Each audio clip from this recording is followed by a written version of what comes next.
ఒక పక్క పార్టీ వ్యవస్థాపకుడు ఎన్టీఆర్ నామస్మరణ, మరోపక్క అలుపెరగని పాదయాత్రికుడు చంద్రబాబు నాయుడుకి అభినందనలతో తెలుగుదేశం పార్టీ రాష్ట్ర విస్తృత సమావేశం మార్మోగింది.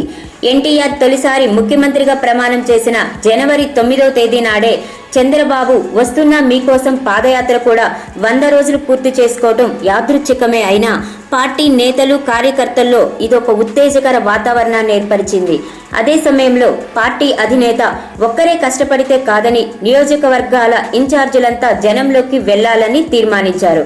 చంద్రబాబు పాదయాత్ర 100 రోజులు పూర్తయిన సందర్భంగా ఖమ్మం జిల్లా పాలేరు నియోజకవర్గం మాదిరిపురం గ్రామంలో పార్టీ రాష్ట్ర విస్తృత సమావేశం నిర్వహించారు. 100 రోజుల యాత్ర చేసిన చంద్రబాబుకు అభినందనలు తెలిపారు. 100 కిలోల కేకును కోయించి సంబరాలు చేసుకున్నారు. ఈ సందర్భంగా చంద్రబాబు మాట్లాడుతూ ఎడాపెడా ఛార్జీలు పెంచుతున్న కాంగ్రెస్ సర్కార్ సామాన్యుడి నడ్డి విరుస్తుందంటూ ఆగ్రహం వ్యక్తం చేశారు. ప్రజలపై విద్యుత్ ఛార్జీల భారం తగ్గిస్తారో లేక ప్రజా ఆగ్రహానికి గురై ఇంటికి పోతారో తేల్చుకోవాలని ప్రభుత్వానికి అల్టిమేటం ఇచ్చారు.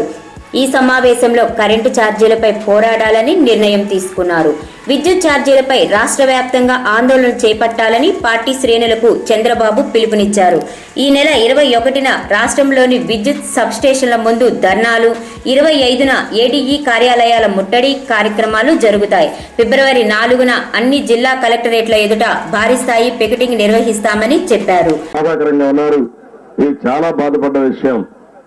ఇంకో పక్కన రైతులందరూ ఒక పక్క అప్పులున్నాయి, ఒక పక్క పిల్లలు చదివించుకోలేకపోతున్నారు, ఒక పక్క అనేక ఇబ్బందులు వస్తే ఈ ప్రభుత్వం వచ్చిన తర్వాత 31,500 కోట్ల రూపాయలు కరెంటు ఛార్జీలు పెంచాలని పెంచింది.